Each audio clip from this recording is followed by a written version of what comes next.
Hoje é o dia de festa que nós estamos recebendo o professor Márcio Faria, que vai falar sobre o importante tema, atualíssimo tema, da desjudicialização da execução. Tema, assim, que todo mundo, eu estou recebendo aqui diversas mensagens, antes mesmo de iniciar a nossa transmissão, a professora Lorena Ribeiro, a professora Fernanda Carvalho, lá de Marabá, um abraço para ela e um abraço para os seus alunos, o professor João Antônio Lima de Castro, nosso coordenador, a professora Renata Andrade, também nossa coordenadora, e diversos professores, alunos e colegas interessados nessa entrevista aqui que nós vamos fazer com o professor Márcio Faria. Como de praxe, eu não vou poder ler todo o currículo do professor Márcio Faria, porque senão, como eu disse, eu teria que ficar meia hora aqui lendo o currículo dele, mas eu destaco aqui alguns itens do currículo dele. Ele é membro do Grupo de Trabalho de Execuções Civis do Conselho Nacional de Justiça. Ao que tem notícia, ele é o único mineiro, o único processualista mineiro que faz parte desse grupo do CNJ que estuda justamente esse tema da desjudicialização da execução. Ele também realizou uma pesquisa de pós-doutorado na UFBA, é doutor e mestre pela UERJ em Direito Processual e eu tenho a honra de ser colega dele da UFJF, minha querida Universidade Federal de Juiz de Fora, é membro do IBDP e advogado. E, além disso, queria destacar isso aqui também, é um colega querido por todos. Eu estou para achar alguém que não gosta do professor Márcio Faria. Um dia eu acho, mas até hoje eu não achei ninguém, não. E tem uma obra aqui que não vai ser objeto da nossa entrevista de hoje, eu estou fazendo isso de propósito para deixar uma oportunidade futura, que eu gosto demais dessa obra, meus alunos sabem que eu sempre indico essa obra do professor Márcio Faria, Lealdade Processual na Prestação Jurisdicional, em busca de um modelo de juiz legal. Foi publicada pela Revista dos Tribunais. Essa obra aqui é o tipo de obra... Tem livro, professor Márcio, que a gente lê, a gente vê o esforço intelectual do autor. Essa aqui, eu leio uma obra dessa aqui, eu já imagino, né? Eu vou chamar de você, nós somos da mesma geração, de madrugada, estudando nas bibliotecas, virando noite. Tem obra que a gente vê esse esforço intelectual e essa é uma delas. Então, isso aqui eu estou mostrando aqui essa obra justamente porque eu tenho vontade de fazer uma outra entrevista sobre essa obra aqui, que é uma obra belíssima que eu recomendo a todos. Para mim, é o melhor estudo que existe no Brasil, aliás, até no exterior, eu nunca vi, sobre lealdade processual. É a melhor obra que eu conheço sobre lealdade processual. Eu não conheço outra tão profunda e tão densa e tão abrangente como essa aqui. Então, dito isso, feita essa introdução, é uma honra receber o professor Márcio Faria. A PUC Minas agradece muito a sua presença, nossos alunos e nossos professores. Eu começo a entrevista com uma pergunta com base em 2 artigos científicos que foram publicados recentemente, fruto, imagino, da sua pesquisa de pós-doutorado. Perguntar sobre, já que o tema é desjudicialização da execução, o que vem a ser, que eu vi que você faz uma diferenciação muito interessante aqui. Qual que é a diferença entre desjudicializar, descentralizar e dejurisdicionalizar? Quer dizer, são palavras diferentes.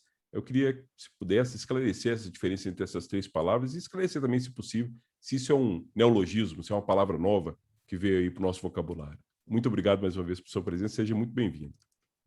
Bom, meu caro, primeiro, obrigado muito pelo seu convite, muito me honra poder conversar contigo, né? Tenho muita saudade de encontrá-lo aqui em Juiz de Fora, infelizmente não estamos conseguindo fazer isso, né? Por tudo isso que tem acontecido nesse nosso mundo novo, tão difícil que as coisas têm acontecido, mas mesmo à distância eu fico muito feliz de poder reencontrá-lo, né? Ainda mais uma situação tão excepcional e tão boa como essa, né? Para mim é realmente um dia de festa, poder conversar com você, poder conversar com seus alunos da PUC Minas, uma instituição, não vou dizer nem nas Minas Gerais, mas no Brasil inteiro, reconhecida pela sua qualidade, do seu ensino, pela qualidade dos seus alunos, dos seus professores. Então, muito me honra fazer parte, ainda que muito brevemente, hoje desse grande evento. Bom, eu também não podia, claro, antes de começar respondendo sua pergunta, já adianto uma excelente pergunta, não sem antes agradecer também todo mundo que durante essa manhã, essa tarde de hoje, na verdade, desde que a gente conversou, né, falando que nós íamos fazer essa entrevista hoje, eu recebi, eu não vou aqui ser exagerado, mas pelo contrário, embora costume ser, mas nesse caso não, eu recebi centenas de mensagens de alunos, ex-alunos, do professor Denis, que me disseram: Márcio, que alegria você conversar com o Denis. Denis foi meu professor. Alguns não o conhecem, só leem suas obras, seus livros, seus textos, e ficaram felicíssimos de poder ver esse encontro. Então, para mim também é um motivo de muita alegria poder conversar contigo nesse dia. Bom, você falou sobre o grupo de trabalho do CNJ, né? E acho legal a gente falar um pouco sobre isso antes de te responder, porque uma coisa está interligada na outra, né? Na verdade, eu acho que são 3 pontos importantes da gente falar antes de começar, de fato, a responder sua pergunta. Eu não estou enrolando aqui igual aluno de trabalho costuma fazer, não. Estou realmente acho interessante que as pessoas conheçam a história disso tudo. Bom, no final do ano de 2018, eu estava pretendendo fazer realmente um estudo de pós-doutorado e me candidatei a uma vaga na Faculdade de Direito da Universidade Federal da Bahia sobre supervisão do professor Fred Dias Júnior.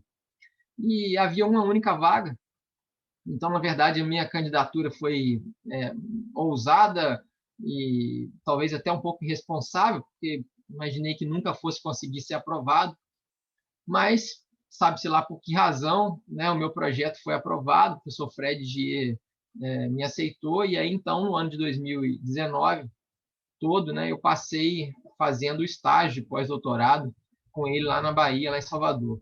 Eu não tive a fortuna de poder fazer na Itália, como pessoa Denis, né, mas a aprazível Salvador, que hoje, inclusive, faz aniversário, a quem rendo minhas homenagens, tem vários amigos baianos, foi excelente, foram assim 2 semestres muito bons.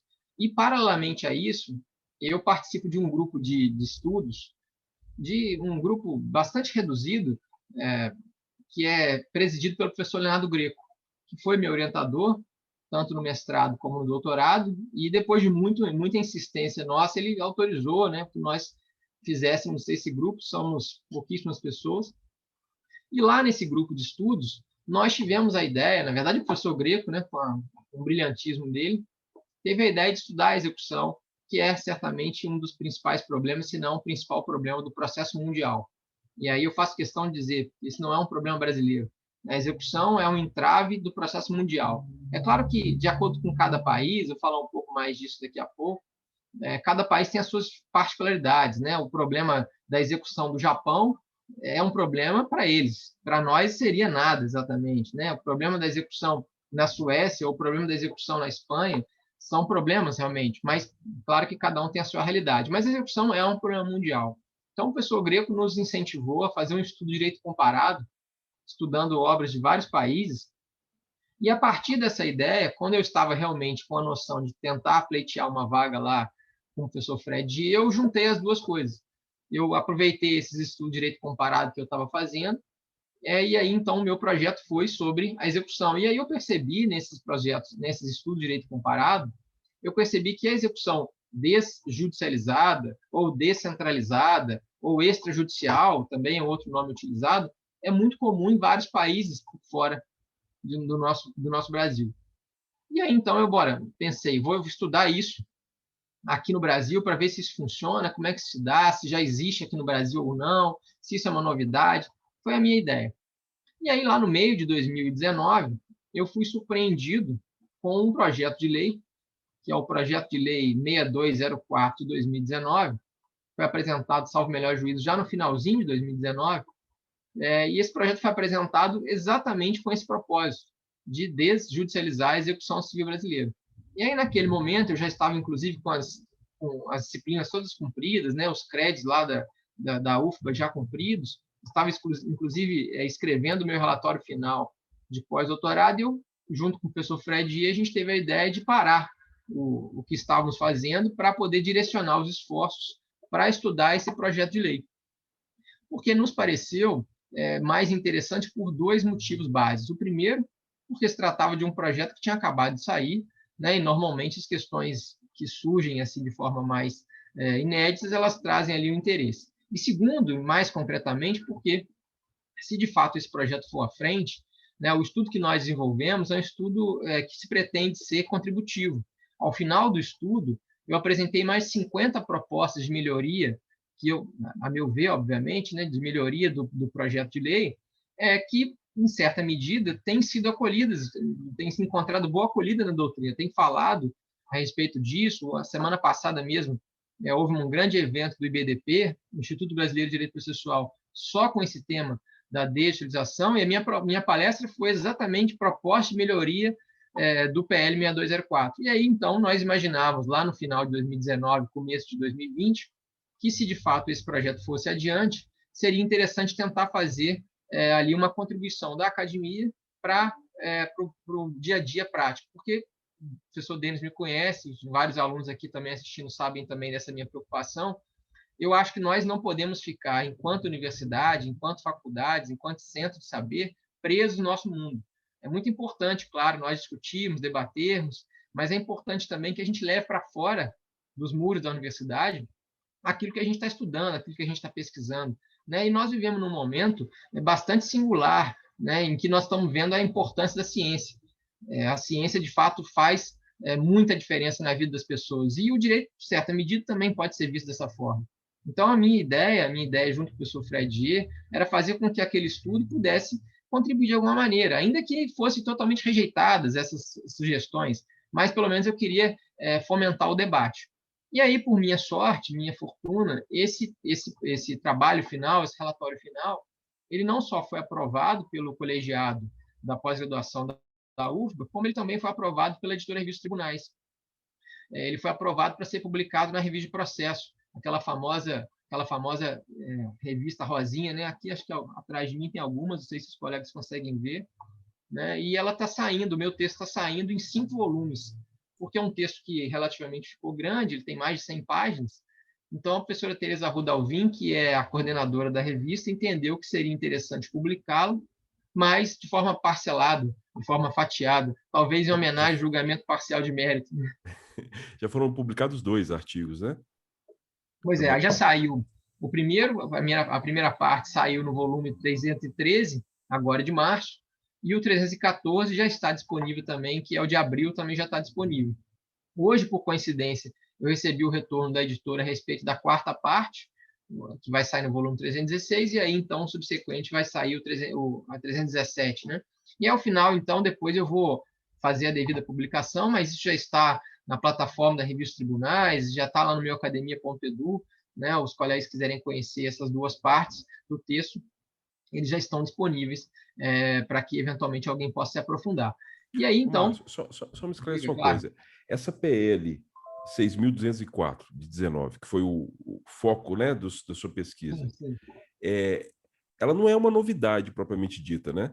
Ela já tem projetos anteriores que tinham mais ou menos o mesmo objetivo, ou não, é uma novidade no sistema? Você pode esclarecer isso para a gente? Eu acho que ela pode ser vista sob uma novidade em parte. Porque, por exemplo, já existia essa proposta de retirar a execução fiscal, por exemplo, do Poder Judiciário. Lá no final do ano de 2009, 2010, se discutiu muito a famosa execução fiscal administrativa. Em certa medida, isso também é parecido com o que a gente está tratando aqui. E já existem outras normas vigentes no Brasil, por exemplo, o Decreto-Lei número 70, de 1966, que trata de uma hipótese de execução extrajudicial, e a Lei 9.514 também trata de uma hipótese de execução extrajudicial. Então, aqui a colar, a gente já tem algumas experiências de execução extrajudicial. Mas eu não posso deixar de reconhecer que o PL 6204, e até uma expressão que eu usei em homenagem aos próprios baianos, é talvez a medida desjudicializadora mais ousada que o nosso legislador brasileiro está tendo.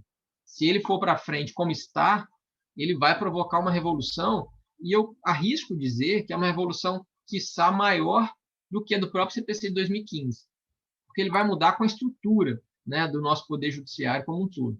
Então, isso é algo bastante importante. Isso que eu vou falar, porque eu estava lendo os seus textos e estava vendo, inclusive, que você usa uma expressão do Marco Gradi, né? Fuga do processo, né? Desjudicializar seria isso? Você retirar do judiciário e colocar numa esfera, em outra esfera, numa esfera extrajudicial? Bom, aí agora eu respondo a sua pergunta. Na verdade, as suas 2 perguntas eu respondo de uma tacada só. A primeira... Porque se for isso, vai ser revolucionário, né, Márcio? Sim, vai ser revolucionário. Não há dúvida. Aí a gente tem que tentar entender o que é desjudicializar. Porque parece que essa expressão é um grande guarda-chuva que cabe um monte de coisa ali dentro. E aí, na medida em que eu fui estudando os diversos países, claro que eu não me debrucei a todos, né? Há alguns autores que têm estudado isso, indico até uma excelente autora muito nova, uma menina muito nova que acabou de entrar no mestrado da UERJ, chamada Juliana Melazzi, com 2 Es. O texto dela está na revista de processo, inclusive, salvo melhor juízo, ela é orientando o professor Antônio do Passo Cabral, que ela fez uma pesquisa de direito comparado mais profunda que a minha, inclusive. Ela foi em países que eu nem visitei, né, na pesquisa em si. Mas, de toda forma, o que eu pude perceber é que esse termo ele é muito, de acordo com o país que o adota, e os autores, obviamente, que tratam do tema, esse termo me parece poder ser visto por 3 concepções. Foi, então, a partir dessas 3 concepções que eu tentei mostrar que há diferentes situações. E aí eu me permiti fazer uma classificação nesses meus textos que eu citei anteriormente, dividindo essa expressão, a desjudicialização, em 3 níveis. Então, o primeiro nível, que seria um nível mais raso, vamos chamar assim, me parece que o que a gente tem não é propriamente dito uma desjudicialização, e sim uma descentralização. Porque os países que adotaram essas medidas, como, por exemplo, a Espanha, o que eles fizeram? Eles não tiraram os processos de execução e os atos executivos do judiciário. Eles tiraram da mão do juiz. Mas eles entregaram esses atos para oficiais de justiça, para secretários judiciais, para funcionários que fazem parte da estrutura do Poder Judiciário. Então, me parece que isso seria uma forma de descentralizar. Eu estou realmente tirando o poder do juiz, o juiz não vai ficar perdendo tempo, por exemplo, buscando bens do executado, não vai ficar perdendo tempo, por exemplo, mandando carta de intimação ou carta de citação, analisando atos de comunicação em geral, ele vai simplesmente cuidar dos atos decisórios. Então, esse é um primeiro ponto, primeiro nível. Um segundo nível, que eu chamei de intermediário, é o sistema português, que é, inclusive, a base do PL 6204. Ele claramente fala isso na exposição de motivos, para quem ainda não leu, vale a pena conhecer. A exposição de motivos fala expressamente isso, que a inspiração é o sistema português. E no sistema português, o que então acontece? Você tem a retirada de atos do judiciário e você entrega para terceiros que não fazem parte da estrutura do Poder Judiciário, que é, em Portugal, o que eles chamam de agente de execução. Porém, com um detalhe, esse agente de execução, os atos deles, todos são controlados pelo juiz. Então, se houver algum problema, por exemplo, o agente de execução português, ele penhorou um bem que era impenhorável, não podia ter feito essa penhora. Eu reclamo ao juiz, existe um juiz competente, já definido previamente, então eu vou ao juiz dizendo, olha, esse ato é nulo, porque violou algum direito executado. Ou, o contrário, né, esse agente de execução não está trabalhando como deveria, então eu quero, por exemplo, substituí-lo, sou o credor, eu vou até o juiz. Então, há um controle direto do juiz em relação aos atos desse terceiro que está fora do Poder Judiciário. E um terceiro nível, que me parece um nível mais profundo, que é o que eu chamei de desjurisdicionalização. Porque, na verdade, nesse terceiro nível, a gente não tem diretamente, pelo menos, e nem indiretamente, como no segundo nível, controle do Poder Judiciário. A execução é feita pelo Poder Executivo. Assim como acontece, mais ou menos, com as agências reguladoras que a gente tem aqui, a Anatel, a ANEEL, isso acontece, por exemplo, no sistema sueco.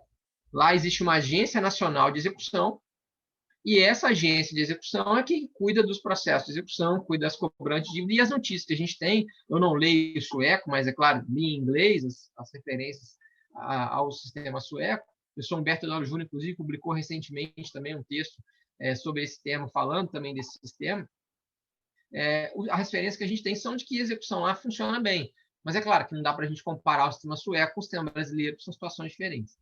Mas tem um detalhe interessante, Denis, antes de deixar você falar, é que o PL 6204, e aí refletindo um pouco mais, né, porque eu terminei de escrever esse texto em meados de setembro, outubro de 2020. Aí depois continuo pensando, né? A gente vai pensando sempre sobre o assunto, vai estudando. Eu hoje talvez classificaria em 4, e acho que é a primeira vez que eu estou falando isso. Porque o sistema do PL 6204 ele é algo entre o segundo e o terceiro nível. Porque ele é mais ousado até do que o sistema português. E por que razão? Porque lá em Portugal, a execução é distribuída no judiciário. Depois que ela é admitida pelo juiz, é que se vai ao agente de execução. A ideia do PL não é essa.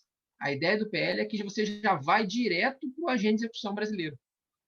E só se houver algum problema é que você reclama, então, para o juiz. Perceba, portanto, que é um nível ainda mais profundo de desjudicialização. Não chega a ser fora completamente do judiciário, né? Há ali um controle do juiz, né? Tanto do juiz como das corregedorias, né? Dos tribunais de justiça. Porém, não deixa de ser um pouco mais avançado, um pouco mais profundo. E aí começam os problemas, né? E aí começam os problemas porque quem é que vai fazer isso? Como é que isso vai se dar? De que maneira você vai controlar esses atos? E aí é a dificuldade.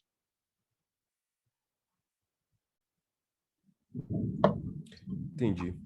Interessante, eu estava vendo você falar sobre os problemas que existem em outros países, não são iguais, né? Eu lembrei, os nossos, né? Eu lembrei de uma vez eu fui visitar, mais uma vez eu lembrei disso aqui, fui visitar o Chile uma vez, aí um colega professor de direito me levou para conhecer os tribunais e tal, né? E aí ele reclamando lá, ele com outro colega advogado, falando assim, aqui está um absurdo, a crise aqui do judiciário está muito grande. Eu falei, por quê? Aqui você acredita que a gente está com uma crise de efetividade, está demorando muitas ações aqui. Eu falei, imagina, o problema do Brasil também. Aí ele falou comigo, aqui, entre o ajuizamento da ação de conhecimento e a efetivação lá da execução, está demorando cerca de um ano e 2 meses. Aí eu só consigo, porque ele falou assim, realmente é um problema muito sério. Então os problemas que às vezes a gente vê, né, a gente não se compara com os nossos. Não, e para as pessoas terem uma ideia, porque a gente sabe que tem muitos alunos de graduação nos assistindo, pessoas que ainda vão nos assistir, que eventualmente estão começando a estudar, né? O CNJ tem um relatório anual, chama Justiça em Números, que ele publica os resultados da atuação dos juízes do Brasil inteiro, de todas as áreas. Não é só direito processual civil, tem também trabalhista, tem criminal, enfim. É bem amplo o relatório. O último relatório de 2020 diz respeito ao ano de 2019. E o de 19 diz respeito ao ano de 18. É sempre assim. Se você fizer uma comparação do 19 para o 20, você vai perceber que o número de processos pendentes caiu mais de 1 milhão. Era de 78 milhões de processos pendentes, caiu para 77 milhões, arredondando. Mas é interessante que, embora tenha havido essa queda, o número de execuções aumentou. O número de execução em 2019, o percentual era de 54%, em 20 passou para 55,5%. E aí, se você gosta de gráfico, eu não gosto, mas para quem gosta de gráfico, a linha da execução só cresce e do processo de conhecimento só baixa. E é interessante que o Código 2015 tentou melhorar isso. As leis de reforma de execução, que são bem anteriores, também tentaram melhorar, e a prática está mostrando que isso não está acontecendo. Então, é realmente um buraco que nós temos que mexer, não tem dúvida. Sempre que eu falo desse assunto, há muita divergência. Mas uma coisa ninguém duvida, ninguém discrepa. Precisa mexer. Ninguém duvida, não há aquela situação de que tem gente que acha que o sistema está bom, como existem outros casos. Né? Você vai falar de tela de evidência. Tem gente que defende o sistema da tela de evidência. Você vai falar de tela provisória, tem gente que concorda. Vai falar de recurso extraordinário, há quem concorde. Mas você vai falar de execução, ninguém acha que é bom. Então, esse é um ponto interessante. E lá no CNJ, né, todo mundo que está estudando o assunto também concorda que precisa mudar. Né? O ministro Belize, Marco Aurélio Belize, que é o nosso presidente da comissão que o ministro Fux elegeu, né, nomeou, melhor dizendo, ele é ministro do STJ, né, e está presidindo esse nosso grupo de trabalho. Nós tivemos 2 reuniões e é consenso. E é interessante que nós somos professores de vários lugares do país, professores mais novos, como eu sou um dos caçulas, né? E professores mais antigos e renomados, professor Bedac, da USP, professor Tereza Arruda Alvim, né? Professor Paulo Lucon, presidente do IBDP, e vários tantos outros, né? Todos, em geral, temos essa mesma percepção, precisamos mudar a execução. E aí uma das propostas de mudança é exatamente essa, tentar retirar esses atos do Poder Judiciário. E eu estava vendo aqui no seu artigo justamente sobre essa questão do relatório do CNJ, essa comparação que muitas vezes a gente faz com outros países, né? No relatório do CNJ de 2018, que você cita no seu trabalho, você relatou lá 78 milhões de ações judiciais. 78 milhões em 2018. E desses 78 milhões em andamento, 54,2% são justamente de execução.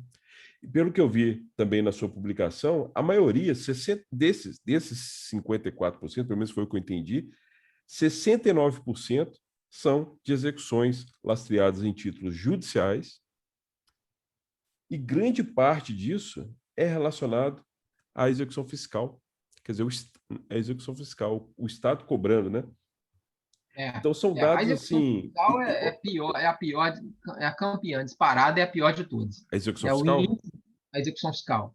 O É. índice de congestionamento da execução fiscal chega a quase 90%. O que significa isso para quem ainda nunca ouviu essa expressão?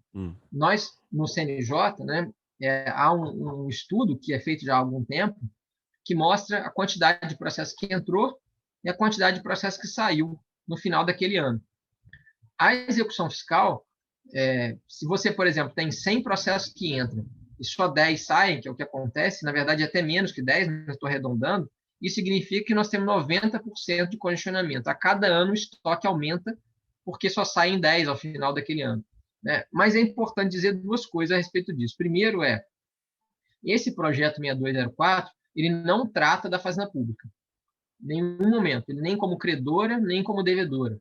Existe um projeto de lei que também foi apresentado no Senado, e esse projeto de lei foi apresentado pelo senador Antônio Anastasia, daqui de Minas Gerais, que cuida da execução fiscal.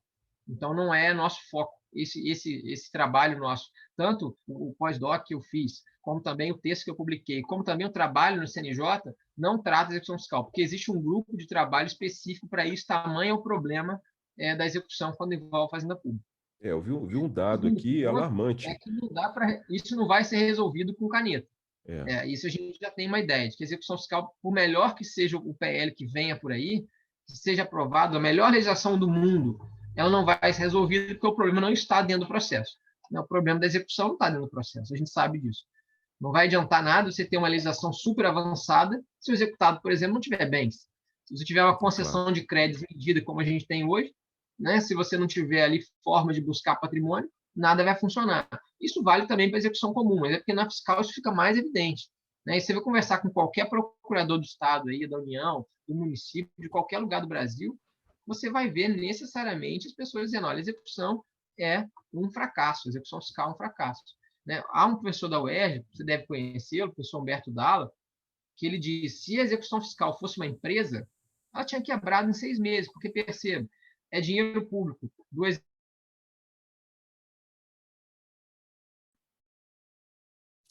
Travou para mim. Eu ia falar com o professor Márcio, inclusive, um dado alarmante aqui. Nós temos 31 milhões de ações judiciais em andamento, execução fiscal, só de execução fiscal. Se a gente paralisasse hoje o judiciário e não deixasse nenhuma ação mais entrar, nós precisaríamos de 8 anos e 8 meses para a gente concluir o julgamento de todas as ações em curso. Vocês imaginam, bloquear o judiciário, não entra mais nenhuma ação, nós demoraríamos ainda 8 anos e 8 meses para conseguir dar vazão a toda essa ação que está represada. Parece que o professor Márcio está retornando aqui. Acabou de me mandar uma mensagem aqui falando que acabou a energia elétrica lá. Então, os problemas acontecem. Depois, se for o caso da edição, eu retiro essa parte e disponibilizo para vocês os vídeos. Então, ele estava falando aqui, vou aproveitar o tempo aqui, o professor Márcio estava explicando que existem diversos tipos de modelos de desjudicialização, quer dizer, de você tentar retirar a execução do judiciário. Na verdade, a desjudicialização ela existe, não é só apenas com a execução. O direito processual civil brasileiro já começou esse movimento de desjudicialização. Eu costumo falar com os meus alunos, especialmente da pós-graduação, que o inventário já pode ser feito no cartório. Uso capião já pode ser feito no cartório. A ação de demarcação e divisão de terras também já pode ser feita no cartório. Então, a gente já começou esse movimento de desjudicialização, essa retirada de alguns procedimentos perante o judiciário. Professor Márcio, está me ouvindo? Eu estava falando aqui, professor, que antes de cair o seu sinal, que um dado interessante do seu artigo que você menciona é o seguinte, que se fosse paralisar hoje o judiciário e encerrar, né, a entrada de novas ações, precisaria de 8 anos e 8 meses para dar vazão e encerrar todas essas ações de execução fiscal que estão em andamento. Esse é um dado, assim, alarmante, né? 31 milhões de ações. Né? É, É 31 inacreditável. milhões de ações. Se a gente fechasse as portas do judiciário hoje, falar agora não entra mais em uma ação, 8 anos e 8 meses para a gente acabar com esse estoque. Então é uma coisa assim, realmente mostra aquilo que você estava falando antes de cair aí o sinal, é alarmante, alguma coisa precisa ser feita, né? É, E, assim, agora, sobre a questão desse agente de execução, né, que é uma figura que existe no direito português que inspirou essa PL brasileira. Eu vi no seu trabalho que você fala que o sistema, a proposta do Brasil de desjudicialização, de retirada da execução perante o judiciário, ele não se encaixa perfeitamente em nenhum país, né? Ele não se encaixa perfeito em nenhum país. Então, eu estava vendo aqui que você até chama que o Brasil adota um sistema misto, que é o que você estava falando. E o nosso agente de execução aqui seria o tabelião do cartório de protestos? Seria ele? é, é Ele que exerceria essa função? exatamente essa ideia é bem interessante assim do projeto de lei, né? Nós temos no Brasil, e é interessante que as pessoas, né, se lembrem disso, é um caminho bem interessante de desjudicialização, mas de atos que normalmente digam respeito à jurisdição voluntária, né? O divórcio consensual, que saiu do judiciário e foi para o cartório, né? É a mesma coisa para a antiga separação, que para alguns ainda existe ou não, não vou entrar nesse mérito, da mesma maneira, né? A possibilidade de alteração de registro civil de pessoas transgênero, também feita no cartório extrajudicial, a uso campeão extrajudicial, que o CPC 2015 trouxe, enfim, há diversos atos que já são praticados nos cartórios extrajudiciais com, é importante dizer, com larga taxa de sucesso, né? Há críticas, obviamente, sempre existem, mas isso acontece há pelo menos 14 anos, se eu não estou enganado. Então, na verdade, o que o PL tentou foi levar mais esse ato, esse grande pacote de problemas para o cartório. E aí escolheu o tabelionato de protestos. Qual foi a justificativa do PL? Por que o protesto e não porque, por exemplo, o cartório de notas, ou não porque o cartório de registro de imóveis ou de pessoas naturais? Bom, a justificativa do PL é a de que o tabelionato de protesto já está acostumado a lidar com títulos, né? Você já leva, hoje em dia, os títulos a protesto nesse tabelionato. Então, você poderia, mais além de protestar, também promover a execução. Eu, particularmente, eu entendo a ideia do PL, mas eu, no meu artigo, você deve ter visto aí, que eu fiz algumas propostas, né? E uma delas, eu vou chamar de mineira, que é bastante devagarzinho, né, indo pelas beiradas, é que se amplie o agente de execução para não apenas o tabelião de protesto, e sim para todo e qualquer representante ou membro da carreira dos notários e registradores. Se a gente fizer isso, e no meu texto eu tive a preocupação de fazer busca de números, nós vamos aumentar em mais de 300% a capilaridade do agente de execução. Por quê? Não sei se você sabe, eu também não sabia, tive que pesquisar para isso, vários colegas notários e registradores me ajudaram nesse sentido. É bom que a gente tem muito aluno, né, Denis? Os alunos acabam ajudando também. Há uma lei no Brasil que diz que obrigatoriamente deve existir pelo menos um cartório em cada município, que é o cartório de registro civil de pessoas naturais. Mesmo lugar que não é comarca, né, que é muito comum aqui em Minas a gente ter cidades muito pequenas que não são comarca, mas tem ali o seu cartório de registro de pessoas naturais, mas não tem em todos os lugares tabelionato de protesto. Então, se a ideia é favorecer o acesso à justiça, se a ideia é melhorar a prestação da tutela judicial executiva, por que não permitir em todos os cartórios que haja a prática desses atos executivos, né? Então, essa seria uma primeira proposta. Até porque, vamos falar a verdade, quem não entende muito bem essa seara não sabe muito bem a diferença entre quem é o de notas, quem é o de registro, quem é o de protesto, ele não sabe muito bem isso. E tem outro detalhe, quando o sujeito se propõe a fazer um concurso para essa área, muita gente tem se preparado para isso, dedicado para isso, né? Tem excelentes profissionais nessa carreira, ele faz o concurso só. Depois que ele é aprovado, é que ele vai escolher se ele vai virar registrador, se ele vai virar tabelião de protesto. Então, na verdade, o concurso também é um só na maioria dos estados. Então, até por isso mesmo, como a carreira é muito semelhante, me parece que seria possível essa proposta para avançar, para permitir que se aumentasse a capilaridade. Aí nós teríamos, então, salvo melhor juízo, são 12 mil tabelionatos de protestos, registro civil de pessoas naturais, registro de pessoas jurídicas, enfim, nós sairíamos de 3 mil e pouco para quase 12 ou 13 mil tabelionatos de protestos. Isso é um dado não preciso, Não, mas é um dado saiu de de ano 3 passado. mil, como é que é o dado? Sairíamos de 3 Hoje, mil? 3.800 mais ou menos, De quê? De nós cartórios de iríamos protestos? para de protestos, Certo. e nós iríamos para 13 mil aproximadamente. No meu texto eu trago o número certinho, eu até tinha ele aberto aqui no meu computador, mas a luz acabou, Entendi. e aí nós vamos ter que Incluir rever. todo mundo, né? Você quer dizer, todos os Exatamente. cartórios. Essa é uma primeira proposta que eu fiz. E existem outras duas, também nesse mesmo sentido de quem seria o agente de execução. A segunda delas, que é uma proposta, inclusive, que não é minha originariamente, é uma proposta que vem até do professor Paulo Lucon, presidente do IBDP, é que os advogados poderiam também, desde que, claro, mediante treinamento, mediante fiscalização, né, com todo o regramento, poderiam também, eventualmente, praticar esses atos de agente de execução.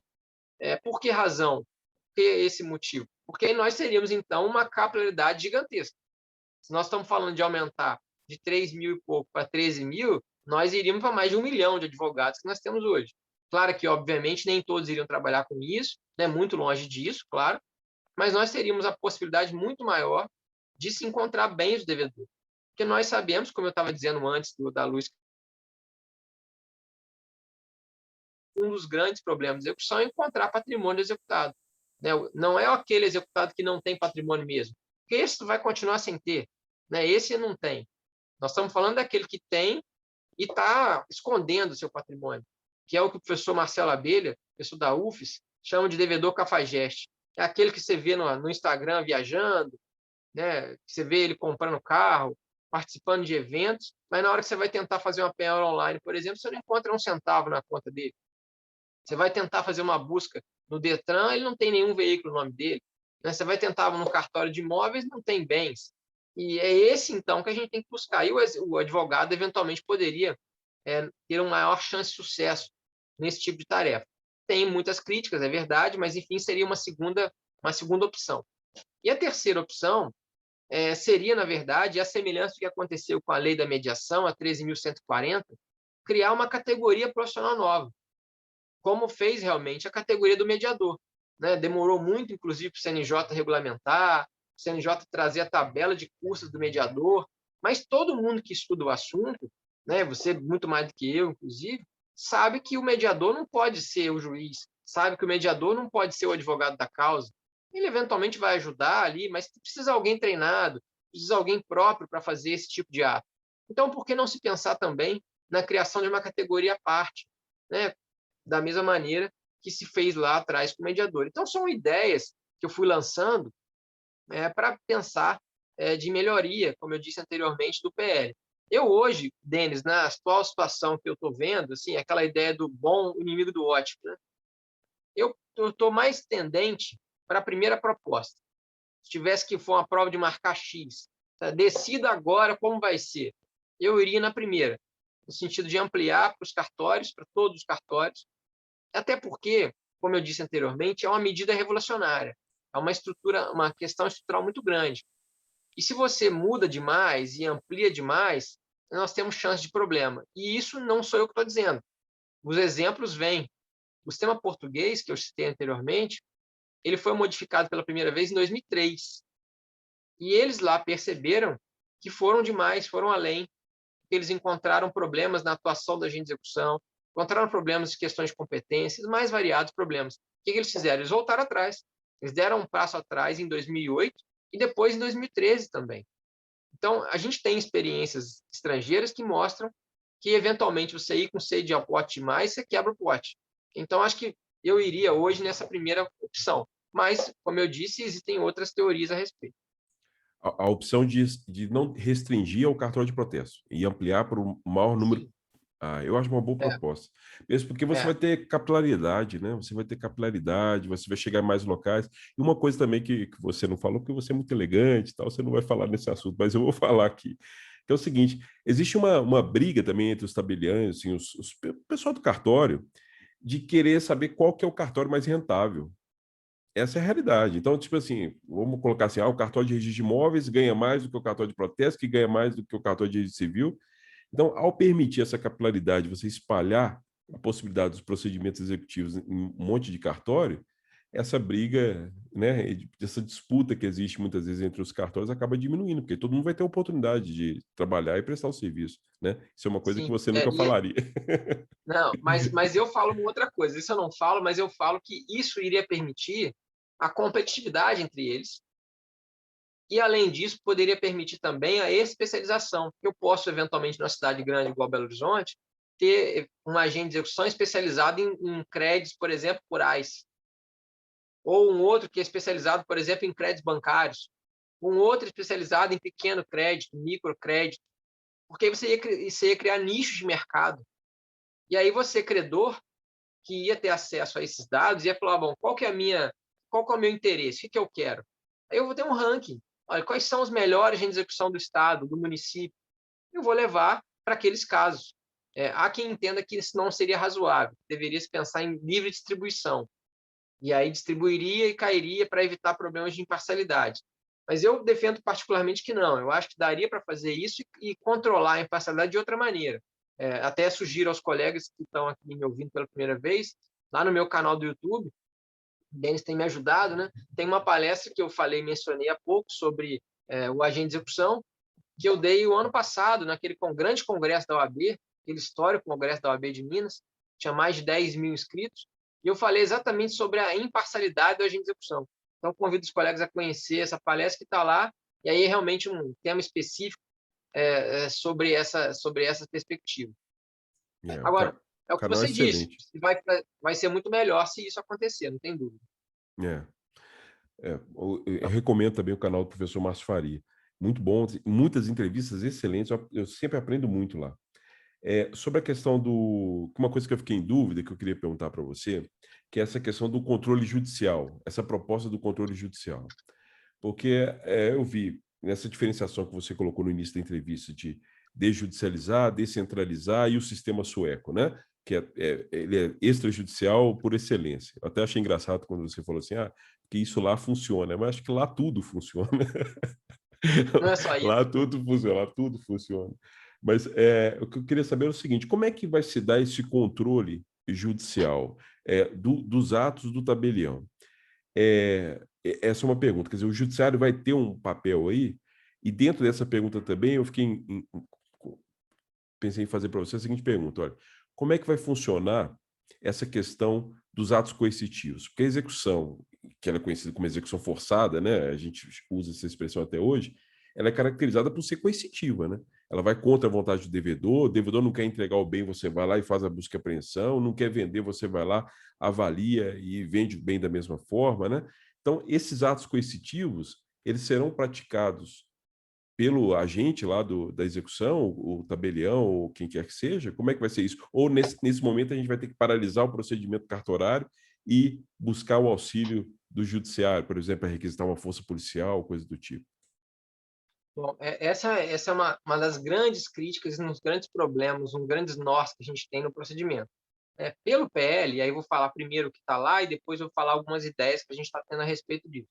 Pelo PL, sim, o agente de execução pode praticar esses atos, mas ele só vai poder praticar os atos executivos típicos, porque a lei não, ou melhor, o projeto de lei não fala das medidas executivas atípicas. Então, essas famosas do 139, inciso 4, como apreender um passaporte, aprender carteira de habilitação, impedir o sujeito de participar de um concurso público, enfim, das mais variadas, essas todas, o projeto de lei não toca nelas. Então, é uma interpretação que eu fiz, inclusive, em relação ao projeto de lei comparativo com o CPC. As medidas executivas típicas, salvo melhor juízo, estão no artigo 20 do projeto de lei. Podem ser praticadas pelo agente de execução, e se ele precisar de força policial, ele pode requisitar, a lei fala isso, o projeto de lei fala isso expressamente. As típicas Agora, seriam o quê? Seria a a penhora, por citação, exemplo, arrombar penhora, avaliação arrombar, também? fazer apreensão de um veículo, as medidas típicas previstas para execução de quantia certa que nós Ok. estamos acostumados. Né? Um arresto, enfim, todas elas que já estão acostumadas no procedimento. As medidas atípicas, essas aí que sim precisaria de autorização judicial, mas isso não está expressamente no projeto de lei. Essa é uma interpretação que eu fiz, juntando o artigo 1º do projeto, que diz que, na falta de menção expressa, aplica-se o CPC. E aí, então, eu interpretei dessa maneira. Por que razão?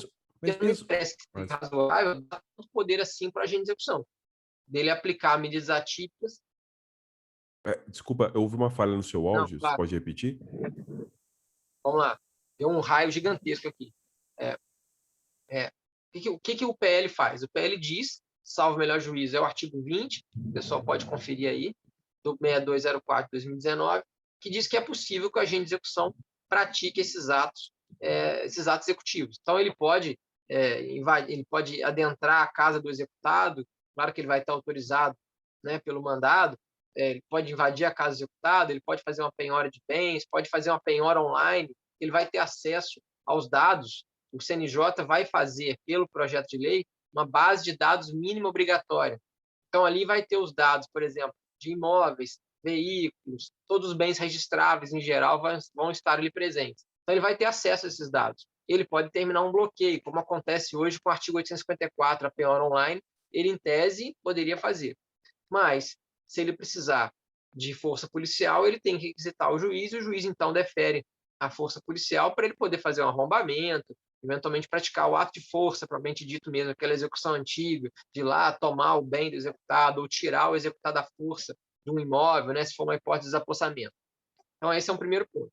Agora, já avançando, se ele precisar de uma medida executiva atípica, há aqui duas correntes. Há quem defenda que não é possível. O professor Marcelo Abelha, por exemplo, tenho conversado muito com ele por conta da nossa participação em conjunto lá, ele entende que não é possível medida atípica extrajudicial. E eu já acho que dá, já acho que é possível, desde que o juiz autorize. O agente de execução vai dizer, olha, juiz, para conseguir receber esse crédito, eu tenho que fazer uma medida atípica. Só para dar um exemplo, eu fiz uma live, uma aula, com o professor Danielson São Neves, e ele brincou, ele falou, olha, se mandar prender meu passaporte, não vai resolver nada, não vou pagar. Se mandar prender minha CNH, também não adianta nada. Agora, se me proibir de ir no jogo da Portuguesa, não pode entrar no Canindé, eu pago o que for. Então, vamos imaginar uma situação como essa, né, em que houve lá a medida típica. Olha, vamos retirar o direito dele ir assistir aos jogos da Portuguesa. Né? Ou, no nosso mundo real, daqui a pouco, se Deus quiser, vai chegar. Não vamos deixar o professor Denis ir no jogo do Atlético. Não pode entrar no jogo. Não pode ligar a televisão, não pode ver o jogo do Galo. Na hora do jogo do Atlético, tem que estar ligado em outro canal. Nós temos que vai ficar ali vendo outro canal, vai ver o jogo do Cruzeiro de propósito para poder pagar o débito. Aí é tortura, aí não dá. Né? Não dá, né? Então, nesse caso, você vai funcionar então, essa medida executiva.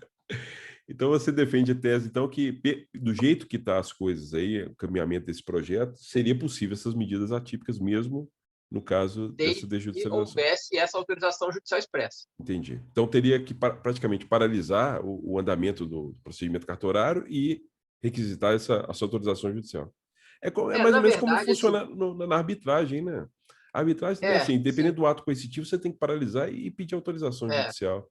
Na verdade, o projeto ele faz uma comunicação muito interessante do membro do cartório com o juiz, que é o que já acontece, inclusive, hoje, né? Que é o procedimento de dúvida. Se o sujeito quer praticar o ato lá registral e tem alguma dúvida, ele vai até o juiz para sanar essa dúvida. Inclusive, é a mesma expressão. Né? Ele vai usar esse procedimento de dúvida, o próprio agente de execução pode dele se valer, e aí ele solicita, olha, no caso específico, eu entendo aqui, pelo que eu já investiguei o patrimônio do executado, pelo que o credor trouxe para mim, é que eu acho que a medida executiva atípica X é a mais interessante. E aí o juiz vai deferir ou não, conforme o caso, seguindo os critérios que o STJ tem definido, inclusive a respeito do tema. Acho que dá para a gente casar as duas coisas. Entendi. Mas como é que fica as propostas em relação a... Pensando agora no devedor, né? A gente aqui está falando muito do credor, como é natural, a gente está falando de execução. Mas em relação ao devedor, como é que o devedor faz? Porque hoje ele tem impugnação, cumprimento de sentença e tem os embargos, né? Os embargos de execução. Como é que funcionaria essas modalidades aí de defesa indireta do devedor? Tem previsão sobre isso também? Como é que está previsto isso aí? Bom você falar que já ia me esquecendo. A gente sempre acaba esquecendo o devedor. Mas é fundamental tratar disso, não há dúvida. Bom, o primeiro ponto, antes de responder sua pergunta, é a seguinte. A maior prova de que o PL não se preocupa muito com o executado é que ele não fala, por exemplo, se o executado precisa ou não ter advogado. Ele diz expressamente que o credor tem que ter advogado, mas não fala do executado. Então, a gente tem duas situações. Ou nós vamos tratar com isonomia e vamos obrigar que o executado também tenha, né? Ou nós vamos tentar interpretar, né, no silêncio de alguma medida como tem sido feito hoje. Porque, por exemplo, eu, executado, posso eventualmente reconhecer que devo. De fato, eu devo. Não consegui pagar no momento, mas eu quero pagar, eu quero propor um parcelamento. O PL fala, inclusive, da possibilidade de pagamento parcelado. E aí eu pergunto, para isso, eu precisaria de advogado? Me parece que não. Para fazer o pagamento, emite um boleto aí para mim que eu vou pagar isso aí. O cara do cartório me manda um e-mail, seja um WhatsApp. Olha, você está com débito. Realmente, estou devendo. Me manda um boleto aí que eu vou pagar. Precisei de advogado para isso? Não. O procedimento extrajudicial vai acabar naquele momento. Então, assim, se nós formos interpretar como me parece que deve ser a regra, para esses atos de composição, não precisaria que o executado estivesse representado por advogado. Agora, se ele quisesse, que é o que normalmente vai acontecer, né, salvo nessas hipóteses, se ele quisesse se defender, impugnar, aí não tem jeito. Ele precisa de advogado. Porque senão nós teríamos aqui uma ofensa à paridade de armas muito grande. E essa é a interpretação, inclusive, que os próprios autores do PL têm dado. Eles reconhecem que isso foi uma omissão. Há alguns que fazem parte dessas comissões e que dizem, olha, realmente aqui a gente bobeou, tinha que ter dito isso. Tinha que ter dito que o executado tinha que ter advogado. Agora, ele tem advogado e ele então se fez representar e ele quer se defender. O PL regula a defesa. Só que ele dá duas possibilidades.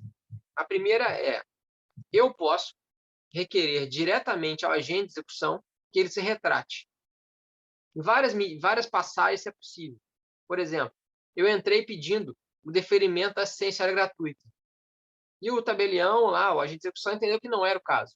Eu posso pedir para ele se retratar. Esse é o primeiro ponto. Outro ponto, eu pedi, por exemplo, que ele deferisse uma medida executiva qualquer. Ele não deferiu. Também posso pedir para ele me retratar. Isso vale tanto para o credor como para o devedor.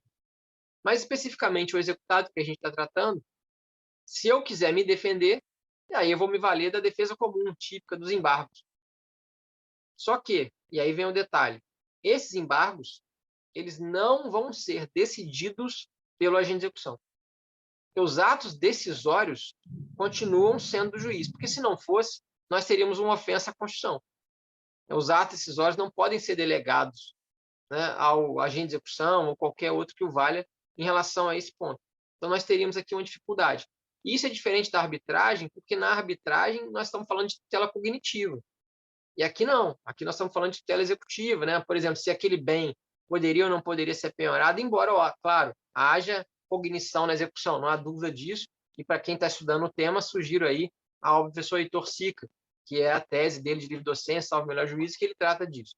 Mas então, para responder a sua pergunta, a defesa é feita, entregue, né, extrajudicialmente, mas quem vai decidir efetivamente é o juiz. E aí nós temos dois problemas. Primeiro problema, isso pode demorar. Isso pode demorar. E, eventualmente, essa demora vai gerar um prejuízo para o executado. Quem já teve problemas com execução indevida sabe o que eu estou falando. Né? Uma semana, um mês que seja, uma penhora indevida, isso pode gerar um prejuízo gigantesco para uma pessoa jurídica ou até mesmo uma pessoa física. Então, esse é um problema que pode demorar. E o segundo problema, que acho que é até mais grave, eu não sei se dá para colocar em graus de gravidade. O PL, ele tem uma recorribilidade que, na verdade, não dá nem para a gente chamar de recorribilidade, porque ele é uma impugnabilidade, melhor dizendo, que é limitada ao juiz. O juiz decidiu, não, realmente esse bem é penhorável. O agente de execução estava certo. Pelo PL, não cabe recurso dessa decisão. Não daria para fazer um agravo de instrumento, por exemplo. E aí, nós, advogados, nós sabemos que toda vez que um projeto de lei ou uma lei tenta restringir recursos demais, o mandado de segurança aparece na porta. Então, é querer ser mais realista que o rei, me parece, sabe? Dizer que não vai, que isso vai gerar celeridade, porque ninguém vai recorrer, vai aceitar. Pode acontecer, de fato, que não haja ali um outro agravo, mas eu acho que da forma como está, não me parece razoável. Tanto é que uma das propostas que eu faço é que a recorribilidade seja igual à do CPC. Não é o melhor dos mundos? Não é o melhor dos mundos. A gente tem a ideia da taxidade mitigada, tem o parágrafo do 2015 que não dialoga com os incisos, mas, enfim, nós temos um sistema. Bom ou ruim, a gente já entende, ele já funciona. Eu não sei por que precisa mexer nisso. Até porque é uma decisão judicial, né? O juiz vai decidir a respeito daquela defesa do executado. Então, tem que permitir a mesma recorribilidade, né? Então, essa é até, inclusive, uma proposta que eu faço no meu texto, de que isso seja modificado. E essa é uma proposta, inclusive, que parece que vai avançar, né? Essa noção deles de ter muito rigor para controlar recursos não está indo muito para frente. As propostas que você está colocando aí são muito boas. Tomara que os colegas também consigam acolher, né, todas essas ideias aí. Eu estava pensando sobre a questão da cognição preliminar da petição inicial, porque vai se iniciar com a petição inicial também, não é isso? Sim, se for um título extrajudicial, né? Sim. Na petição inicial. Isso. Porque se esse for projeto, o título você judicial, falou é a que... ideia do requerimento normal. Isso. Esse projeto saiu, execução fiscal está fora, como você falou no início. Então, ficou cumprimento de sentença e ação de execução, vamos falar assim, né? Sim. Essa cognição preliminar da petição inicial, no caso da ação de execução, título extrajudicial, análise da existência do título executivo, a presença dos requisitos do título executivo. Quem faz essa análise? É o tabelião, o agente da execução também? Me cortou um pouquinho, mas acho que eu entendi. A análise dos requisitos, não é isso que você está perguntando? Isso, da petição Análise inicial e do título executivo. Pelo PL, é interessante. Ele vai analisar, se ele entender que estão presentes os pressupostos, ele vai mandar chamar o réu. Se ele entender que é caso de emenda, é possível ele determinar que o credor faça a emenda. Mas se ele entender que era caso de inépcia, ele não pode decretar a inépcia. Ele tem que remeter isso ao judiciário. Aí é o juiz que vai dizer, olha, sua petição inicial é inépcia. Normalmente, então, as decisões, para que o pessoal tenha uma linha geral, as decisões concessivas do credor podem ser feitas pelo tabelião, pelo agente de execução. Se houver uma negativa, essa negativa, como pressupõe ali um prejuízo, ela deve ser feita pelo juiz. Mas é difícil traçar uma linha, porque quando aquela história, você já deve ter visto isso, você tem uma máquina de lavar que está com problema. Chega o técnico, o defeito não aparece. Né? Estava com problema ontem, agora chegou aqui e não está dando defeito. A gente falar assim, sem funcionar, parece que o negócio anda. Mas na prática a gente vai ver se realmente isso vai funcionar dessa forma. Porque nem sempre os atos vão ser puros, né, Denis? Não vai dar para dizer assim, olha, aqui eu estou decidindo apenas sobre tal ponto. A gente vê que na prática isso não acontece. Uma mesma decisão, eventualmente, o juiz trata de vários problemas, várias questões. E o agente de execução, eventualmente, vai ter que fazer isso também.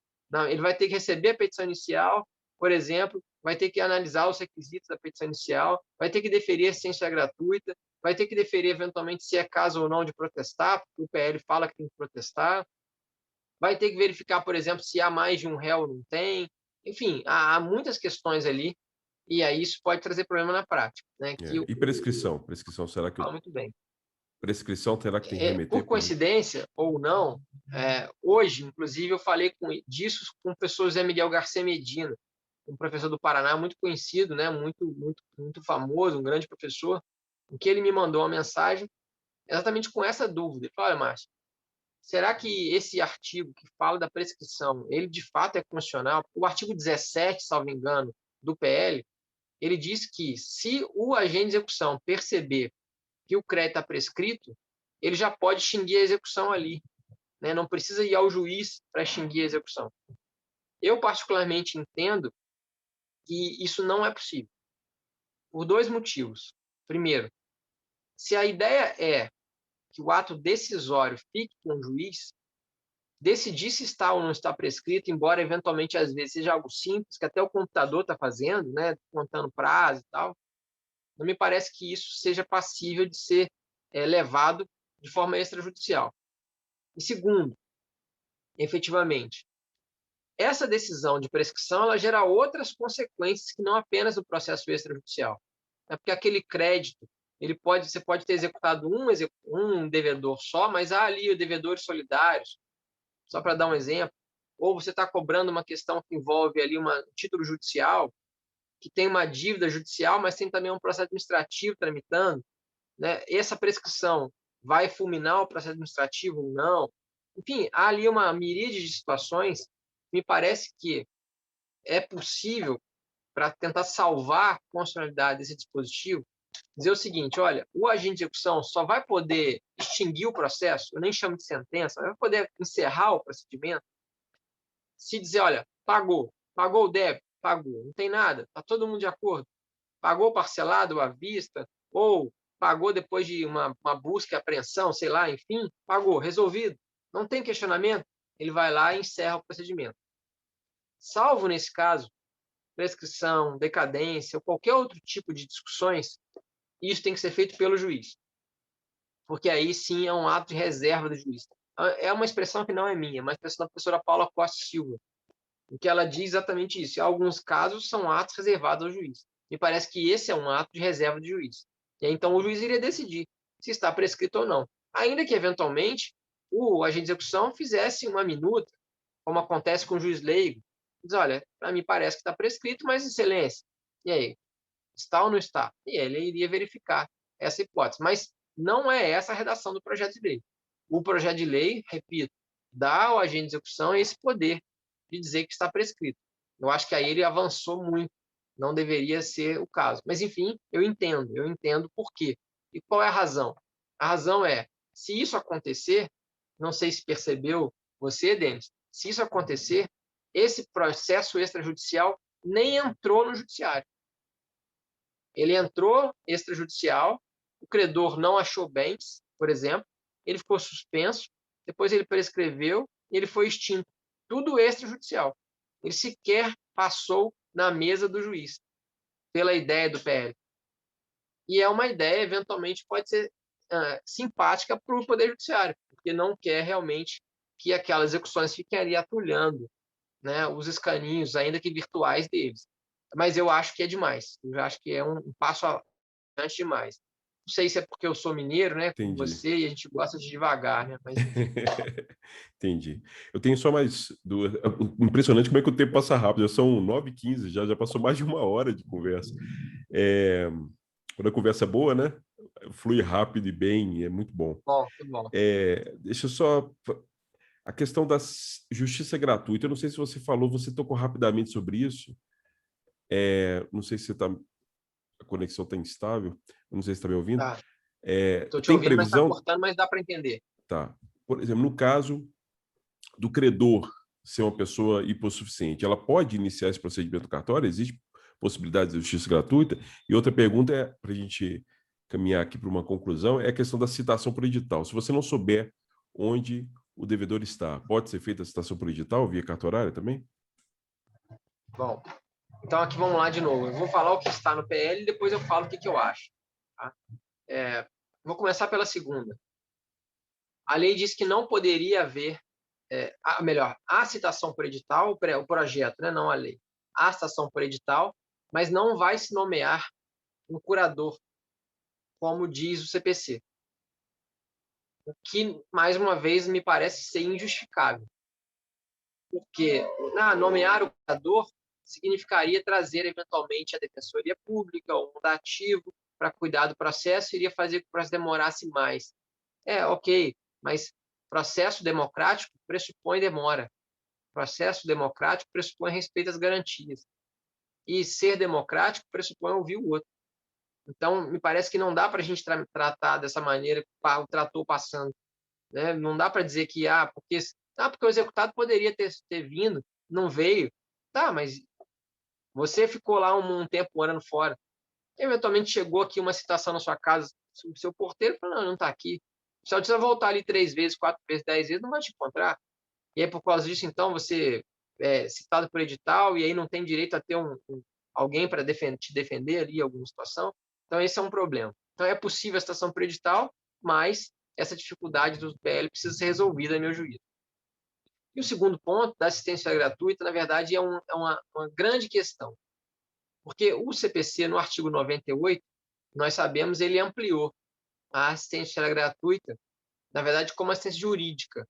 Né? Isso vale para atos judiciais e atos extrajudiciais. Isso já acontece hoje. É muito questionável, porque vários colegas que são da área dos cartórios reclamam disso, porque o Estado não paga, o Estado demora demais, o Estado diz que vai pagar e atrasa. Isso acontece, a gente sabe disso.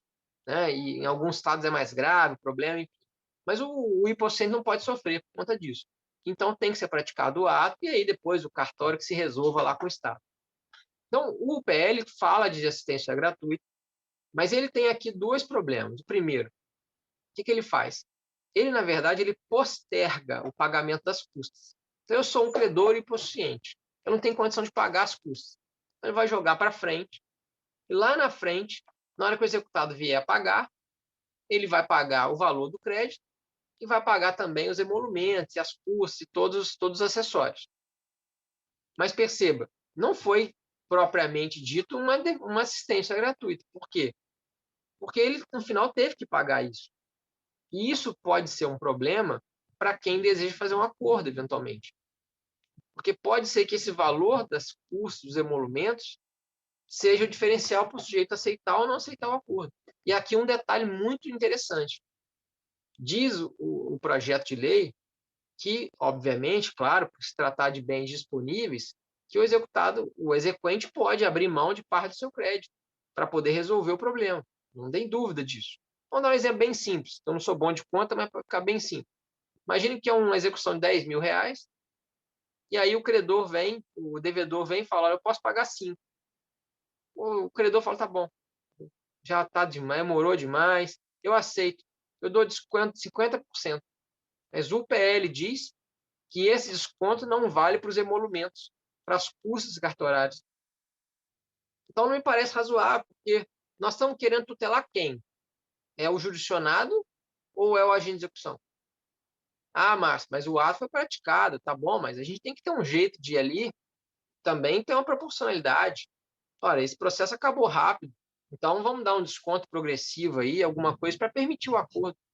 Talvez. É porque isso já existe alguns procedimentos, né? A possibilidade de você fazer o pagamento dentro do prazo e você ter um desconto, por exemplo, no pagamento das custas, né? No caso, pensando no âmbito judicial. Talvez estimule, né? Estimule o cumprimento da obrigação Estimule a composição, porque o 827, por exemplo, que fala de desconto de honorários, ajuda a fazer acordo, né? A gente sabe disso, né? Em alguns estados também é possível. Então, esse é um ponto. E o segundo ponto, propriamente dito, é que, já que nós estamos falando de assistência gratuita e dos ônus financeiros do processo, o PL não toca na Defensoria Pública, não fala da Defensoria Pública, e muito menos fala dos núcleos de prática jurídica, né, dos escritórios de escola, o modelo, que, a meu juízo, é uma grande lacuna. E aí, alguns, quando eu falo sobre isso, falam, não, Márcio, mas ele fala do artigo 1º que você vai aplicar o CPC de forma supletiva. Então, você está sendo muito crítico. Fala, olha, a palavra tem poder. Quando você não toca na Defensoria Pública, ainda que amanhã a Defensoria possa usar o artigo 1º para poder ir na Constituição, porque, na verdade, é porque não está sendo regulada a atuação do hipossuficiente. E precisa ser regulamentado. Né? Porque senão nós vamos criar degraus. Aquele que tem condições, que tem dinheiro, consegue pagar um bom advogado, consegue pagar as custas, ele vai conseguir uma execução rápida. Porque, em tese, o sistema é para ser melhor do que o atual. Se for piorar, não precisa dele. Então, nós vamos ter um sistema melhor para quem tem dinheiro. E um sistema pior, que é o judiciário, que é o que vai sobrar, para aquele que não tem condição de pagar e não tem direito à assistência. Então, não me parece razoável nesse sentido. E tem outro detalhe, já que a gente está falando disso. O PL não fala de algo muito, muito, muito importante, os juizados especiais. Eu até dei um calafrio aqui quando eu falo juizado, né? A gente tem uma dificuldade grande no juizado, mas no juizado a gente pode executar créditos de até 20 salários mínimos sem advogado, sem custas. Então, se ficar o PL dessa maneira como está, se eu tiver lá uma execução de 10.000, como eu disse anteriormente, talvez eu não vou querer ir no tabelionato, tem que pagar as custas ainda que ao final, ou a parte contrária vai ter que pagar, e eu não quero, sei lá, eu vou no juizado. Então, a ideia que era diminuir demanda, pode ser que não vá para frente assim também. Então, isso precisa também ser dialogado. Como é que nós vamos proceder? Porque é interessante dizer, o sistema brasileiro, ele se pressupõe obrigatório, que é outra crítica, inclusive, que se faz. Porque há quem diga que é aí que resulta o principal problema de constitucionalidade do PL. Porque todos os outros procedimentos que a gente tem de paralelo, como a execução hipotecária, como a arbitragem, todos os outros são facultativos.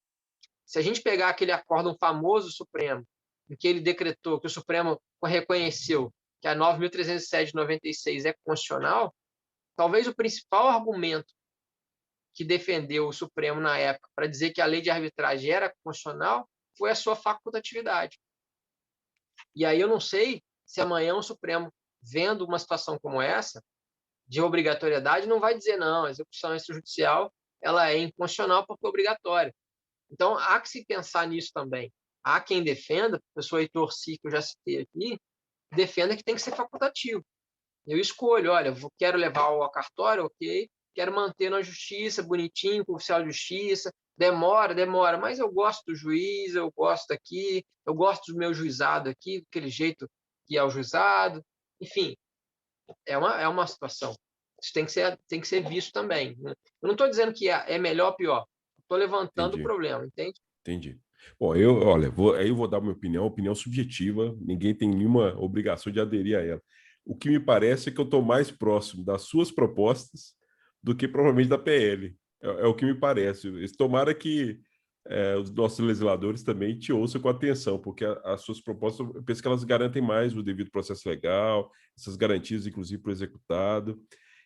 Uma hora e Doutor. meia voando, passou aqui. Teria muita coisa para perguntar ainda, falar sobre o sistema multiportas, que é um assunto que também você trata nos seus textos, falar também sobre bem de família, que eu poderia tocar nesse assunto, a questão do incapaz, quando o devedor ou o credor é incapaz, que cuidados que a gente deveria ter. Tem muita coisa que a gente poderia falar, só que uma hora e meia voou, né? E eu queria só colocar uma palavra final sua sobre a questão dos trabalhos do CNJ, que não é todo dia que a gente conversa com o integrante desse grupo de trabalho, né? A minha primeira oportunidade, a primeira oportunidade que eu tenho de conversar aí com um colega, a minha sorte é com um colega querido que eu consegui ter acesso, né? A gente custou para agendar a entrevista, mas a gente conseguiu.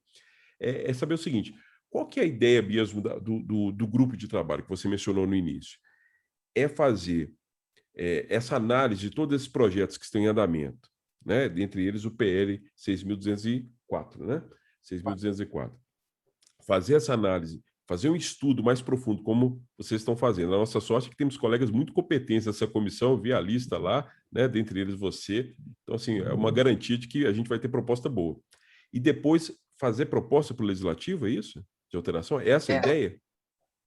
Na verdade, as duas ideias andam em paralelo, né? A primeira ideia é essa, é estudar os atuais projetos de lei para tentar propor melhorias, né? Principalmente esse que eu citei, mas não outros, com exceção da execução fiscal, que eu já mencionei, que não faz parte do nosso objetivo. A segunda é, na verdade, implementar uma reforma propriamente da execução. Por que razão? Porque se nós fizermos um estudo comparativo do Código 73 pós-reformas com o Código 2015, o que o Código 2015 fez, eu brinco com meus alunos, né, seus alunos também, né? Na verdade, o que o Código 2015 fez foi ajeitar um botão da camisa, foi arrumar alguma coisinha aqui e acolá, porque, na verdade, a grande reforma da execução tinha sido feita em 2006. E por isso, inclusive, que a primeira comissão, né, presidida pelo ministro Fux, que na época ainda era do STJ, que fez o anteprojeto do código, não mexeu na execução, por quê? Porque tinha 3 anos que a lei tinha entrado em vigor. Estava muito fresco. Então, aquela história, vamos esperar para ver o que acontece. Né? É que o professor Barbosa Moreira sempre dizia, né? A gente faz lei para ver depois o que dá. Vamos ver o que dá. Né? Então, eles não mexeram ali de propósito. É claro que o código acabou demorando mais do que eles imaginavam para tramitar, e aí até acabaram arrumando alguma coisinha aqui ou lá, ou como o 475J, aquela porcaria que toda tinha, e outra coisa, mas realmente não foi feita uma grande reforma da execução, como foi feito em outros institutos do nosso código. Então, me parece que é a hora da reforma. E aí é por isso que eu sempre digo isso, toda vez que eu falo a respeito, foi bom você ter me dado essa oportunidade, que eu estou colhendo sugestões de todos os colegas, estou recebendo sugestão de tudo quanto é lugar do Brasil e do mundo. Gente me manda coisas assim muito interessantes, coisas muito bizarras também, é importante a gente dizer, né? Interessantes, às vezes eu até começo a rir, enfim. Mas, para que a gente tente, ao final desse trabalho, apresentar essas propostas para o CNJ. A gente não tem aqui a pretensão de escrever um código novo, a gente não tem a pretensão aqui de dizer vai ser isso. O que nós estamos fazendo é trazendo propostas, debatendo essas propostas, até porque em algumas delas a gente não tem consenso. Essa, por exemplo, do agente de execução, quem vai ser o agente de execução, não temos consenso dentro da própria comissão. Então, não vamos votar e a maioria decidiu A ou B. Não vamos fazer isso. Nós vamos apresentar as propostas, os prós e contras de cada uma das teses, e aí depois o CNJ, o ministro Fux, com a sua equipe, vai apresentar provavelmente um projeto de lei para o Senado, ou eventualmente para a Câmara, enfim, vai levar isso adiante se assim entender. Né? A nossa ideia é aprimorar, dar a eles sugestões. É como se nós fôssemos ali os assessores, né? Um grupo de assessores que está trazendo ideias ali para o CNJ. E a outra função, e essa é uma função bem interessante, e confesso, inclusive, que foi uma das funções que mais me incentivou a fazer parte do grupo, é permitir que o conhecimento que está dentro das universidades, dentro das faculdades, dentro da doutrina, claro que quem sou eu para dizer isso, né, mas eu vejo os professores ali na minha frente, né, que esse conhecimento vá para o Poder Judiciário, vá para os advogados, vá para os profissionais do direito. Porque um dos nossos objetivos é fazer cursos de aperfeiçoamento, tanto para a OAB, quanto para o Ministério Público, quanto para a Defensoria Pública, enfim, para todas as instituições, para a gente tentar tirar dali o que, em tese, o estado da arte, né, o que, em tese, está sendo discutido, e seja popularizado. Então, o CNJ também tem essa função, né, uma função educacional, uma função educativa, de tentar levar essas ideias adiante. E aí, nesse sentido, nós somos em 5 vertentes. Uma das vertentes é a realização de eventos. Então, a gente tem eventos já programados. O primeiro aconteceu semana passada, aquele do BDP, mas tem alguns outros eventos em que a gente vai tentar expor essas ideias, até para poder debater, dialogar, verificar se são ideias boas ou não, né? Porque a verdade é que só depois que elas saem da nossa cabeça que a gente consegue pensar se de fato elas são boas ou não. Então, isso é interessante, porque eu vejo ali pessoas muito diferentes, né? Há pessoas ali que são da área de cartório, há pessoas que são magistrados de carreira, há desembargadores, o pessoal Luiz Mendes, por exemplo, da do TRF2, há ministro do STJ, há juiz de primeiro grau, há juiz do trabalho, há professores como eu, né? Há advogados, enfim, é bem eclética a comissão, e isso é bem legal, porque você consegue ver a visão de muita gente ali, né? Sem contar os próprios conselheiros do CNJ. Então, tem sido uma experiência bem interessante. Eu estou bem animado com isso. Ótimo. A comissão de juristas, pelo que eu estou vendo, eu confio. Eu não sei nos nossos deputados e senadores, mas na comissão eu confio. É. Muito bom, esse trabalho é essencial. E realmente o CPC em vigor, ele não revolucionou em nada o sistema executivo brasileiro. Praticamente, como você falou bem, é praticamente uma cópia, né? Ele ajustou uma coisinha ou outra. E eu me lembro quando eu já era professor em 2005, quando entrou em vigor aquela lei 11.232, né, que criou o cumprimento de sentença e pagamento de quantia certa, e eu, professor lá, novo, né, começando a carreira, tendo que refazer minhas aulas todas, aquela loucura, porque o sistema tinha mudado bastante, desde 2002, né, teve a reforma de 2002, depois de 2005. Mas quando veio o CPC atual, eu não senti praticamente diferença mínima, né, do sistema executivo antigo para o atual. Agora, se essa proposta que vocês estão fazendo, né, que estão ajudando e colaborando no CNJ, se ela passar, eu penso que vai vir uma revolução aí, não só para a execução, mas para o próprio judiciário, porque você ter milhões e milhões, né, 54%, 54,2% só de ação de execução, se você conseguir retirar uma parcela disso aqui do judiciário e colocar numa esfera extrajudicial, vai mudar a nossa forma de estudar, de atuar, de executar, né? Então é uma revolução, realmente. Bom, eu queria agradecer, já passamos de 1h30, a gente estava programando mais ou menos 1 hora de entrevista, como passou rápido isso aí, eu agradeço muitíssimo a presença do professor doutor Márcio Faria, é um motivo assim, de muita alegria, muita honra para mim, pessoalmente, para a PUC Minas e para os nossos alunos e colegas que estão assistindo aqui essa entrevista, que vai ser muito rica e vai ser, inclusive, objeto de estudo para a gente aqui depois. Eu agradeço muito a gentileza, essa disponibilidade de reservar esse tempo aí para a gente, para poder ensinar para a gente. Eu tenho certeza que vai ser um sucesso essa entrevista. Agradeço muito e muito obrigado, viu, professor? Meu caro, eu que agradeço a oportunidade, eu peço desculpas a você e ao pessoal pela queda de energia, mas, enfim, a gente né, a distância tem essas coisas, né, mas enfim, eu fico muito feliz de poder ajudar um pouco aqui, contribuir, dialogar contigo, né, você sabe o apreço que eu tenho, o carinho que eu tenho por você, e também aos professores da PUC Minas, conheço vários aí, vários colegas com quem eu aprendo bastante, né, e estou à disposição, sempre que possível, estou à disposição para a gente continuar esse diálogo sobre esse assunto ou qualquer outro, né, e todo mundo que está aqui assistindo, que depois quiser também procurar pelo @professor Márcio Faria, a gente sempre que possível responde por lá, né, a gente dá um jeito de dialogar, porque é com isso que a gente aprende, é assim que as coisas vão crescendo. Eu tenho para mim que processo é diálogo, processo é construção dialética, né, e a gente, como professor, tem que levar isso adiante, não dá para ficar só na doutrina, não dá para ficar só escrevendo, tem que colocar em prática, não é isso? Ok, muito obrigado. Eu já deixo aqui um pré-convite, viu, para falar sobre essa obra magnífica. Eu vou me dedicar Ah, exclusivamente à lealdade processual. Quem sabe um dia não abre um espaço aí na agenda, vai ser uma alegria muito grande não, vamos revê-lo, ainda que à marcar, vamos sim, distância. Então, vamos agendar agradeço sim, muito, claro. muito obrigado. Agradeço muitíssimo ao professor Márcio Faria mais uma vez, agradeço também a presença aqui, a audiência de todos. Um abraço e até a próxima. Boa noite. Tchau, tchau, obrigado, gente, boa noite.